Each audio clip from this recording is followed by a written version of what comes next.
আসসালামু আলাইকুম। যারা অ্যাপেল আইডি খোলার চেষ্টা করেও বারবার ব্যর্থ হচ্ছেন তাদের জন্য বলে দিই, বাংলাদেশে বর্তমানে অ্যাপেল আইডি খোলা যাচ্ছে না এবং আইফোন 6, 7, 8 এই ব্যাকডেটেড ভার্সনগুলোতে তো একদমই খোলা যাচ্ছে না। তো আজকে আপনাদের আমি একটা উপায় বলে দিচ্ছি। আপনারা কিন্তু এই ভিডিওর স্ক্রিনে একটা হোয়াটসঅ্যাপ নাম্বার দেখতে পাচ্ছেন। সেখানে যোগাযোগ করে কিন্তু আপনারা নিজের মোবাইল এবং নিজের ইমেইল দিয়ে অ্যাপেল আইডি বানিয়ে নিতে পারেন ইউনাইটেড কিংডম অথবা ইউনাইটেড স্টেটের সিটিজেনশিপ দিয়ে। তো আপনারা জাস্ট শুধু আপনার ফোন নাম্বার এবং ইমেল অ্যাড্রেসটা এই হোয়াটসঅ্যাপ নাম্বারে এসএমএস করবেন। অ্যাপেল আইডি কমপ্লিট হওয়ার পরে তারপরে আপনারা পেমেন্টটা করে দিবেন।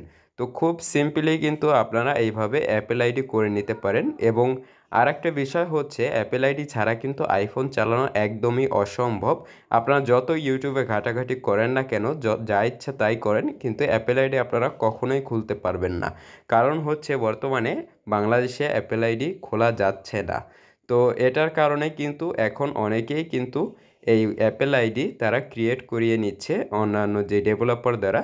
তো আমি সেই ডেভেলপারের নাম্বার দিয়ে দিচ্ছি এবং আমি নিজেও খুলি। আপনারা চাইলে আমার স্ক্রিনে যে হোয়াটসঅ্যাপ নাম্বার আছে সেখানেও কিন্তু আপনারা এসএমএস দিয়ে কিন্তু অ্যাপেল আইডিটি ক্রিয়েট করে নিতে পারেন। দেখুন খুব সিম্পলি এখানে অ্যাপেল আইডি একজনকে ক্রিয়েট করে দিলাম। তো অ্যাপেল আইডি কিন্তু খুব স্বল্প মূল্যে খোলা হয়। তো এই দ্রুত ইনবক্স করুন আমার হোয়াটসঅ্যাপ নাম্বারে। আসসালামু আলাইকুম।